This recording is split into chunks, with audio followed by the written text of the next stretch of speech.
Yesus yang mau galau dijadikan martir, galau gelisah, risau karena mau mati, bahkan teriak-teriak panggil Bapa. Yesus galau gelisah, ketakutan, teriak-teriak panggil Bapa. Asyhadu Allah ilaha illallah wa asyhadu anna Muhammadar Rasulullah. Saya bersaksi bahwa tidak ada Tuhan yang berhak disembah kecuali Allah. Dan saya bersaksi bahwa Nabi Muhammad adalah utusan Allah.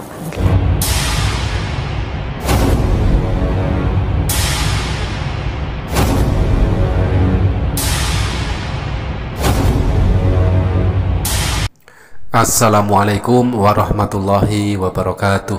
Teman-teman, lagi-lagi kita tampilkan dan akan kita tanggapi sebuah video datang dari Pendeta Andre Tunggal.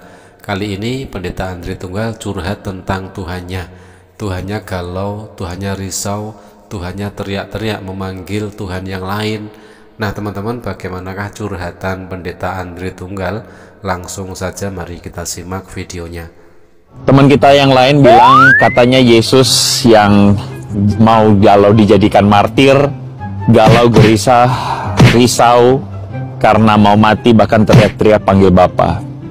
Nah jadi masalahnya adalah kawan kita ini tidak mengerti apa yang terjadi dengan penyaliban Yesus. Lalu dia ambil kesimpulan sendiri bahwa Yesus galau gelisah, ketakutan, teriak-teriak panggil Bapa.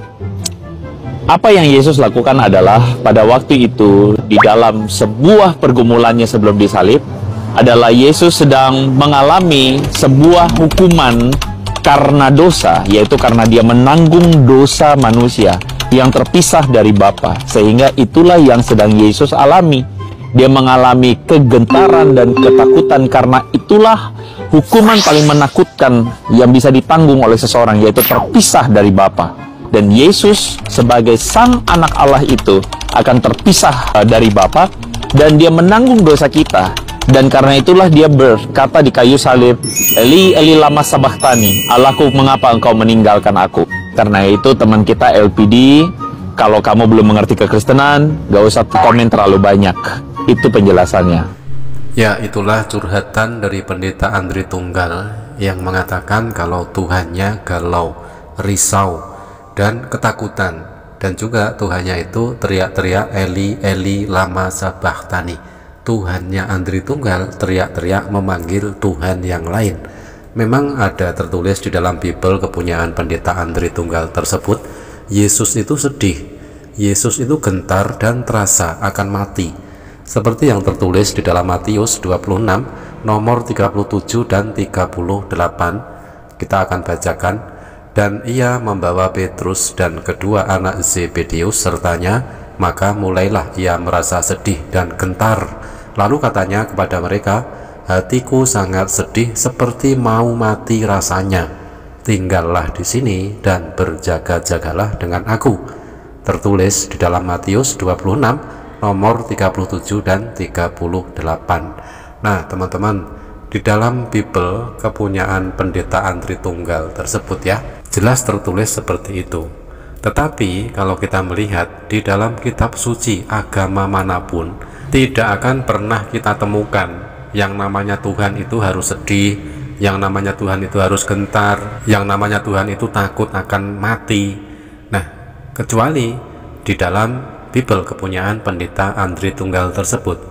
Manusia tidak boleh memberikan sifat lemah kepada Tuhan. Sebab setiap yang mempunyai sifat lemah jelas pasti bukan Tuhan. Jika Tuhan mempunyai sifat lemah seperti apa yang tadi dicurhatkan oleh Andre Tunggal, lalu apa bedanya Tuhan dengan makhluk ciptaannya? Nah, kita contohkan Yesus misalkan, Tuhan yang disembah oleh Andre Tunggal. Jika Yesus itu adalah Tuhan, tidak mungkin Tuhan mempunyai rasa sedih, tidak mungkin Tuhan mempunyai rasa gentar, apalagi merasa seperti mau mati.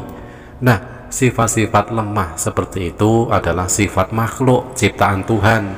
Itu jelas bukan sifat Tuhan. Yesus yang merasa sedih, Yesus yang merasa gentar, Yesus yang merasa ketakutan akan mati, jelas pasti bukan Tuhan. Yesus merasa sedih dan gentar, jelas berarti Yesus bukan Tuhan. Setiap yang merasa seperti mau mati rasanya, jelas itu bukan Tuhan. Ya, jadi seperti itulah ya curhatan dari Pendeta Andri Tunggal tentang Tuhannya itu memang benar-benar realita tertulis di dalam ayat Bible kepunyaan Pendeta Andri Tunggal sendiri.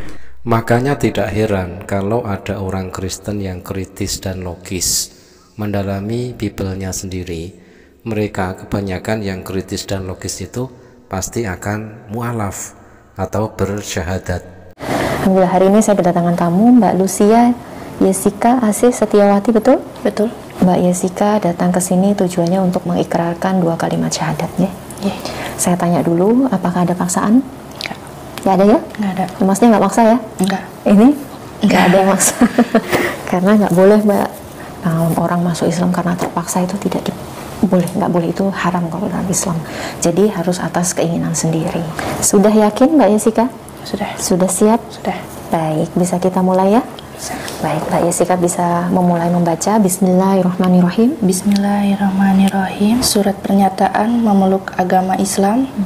Sesungguhnya agama di sisi Allah hanyalah Islam. Yang bertanda tangan di bawah ini Lucia Yesika Asih Setiawati, Bekasi, 14 Juni 2003, pelajar mahasiswa Katolik. Dengan penuh kesadaran dan niatan tulus dalam diri sendiri bahwa mulai pada hari ini, Ahad 15 Juni 2025 Masehi, saya telah meninggalkan agama saya terdahulu, agama Katolik. Dan pada saat ini saya menyatakan diri memeluk agama Islam di hadapan para saksi dengan mengucapkan 2 kalimat syahadat. Kabar gembira datang dari Mu'alaf Center Yogyakarta. Seorang mahasiswi bernama Yesika bersyahadat di Mu'alaf Center Yogyakarta. Alhamdulillahirabbil alamin. Asyhadu Allah ilaha illallah wa asyhadu anna Muhammadar Rasulullah. Saya bersaksi bahwa tidak ada Tuhan yang berhak disembah kecuali Allah. Dan saya bersaksi bahwa Nabi Muhammad adalah utusan Allah. Alhamdulillahirabbil alamin. Selamat datang kita ucapkan untuk saudari baru kita, saudari Yesika. Selamat datang di dalam kebenaran agama Islam. Innad-dina indallahil Islam.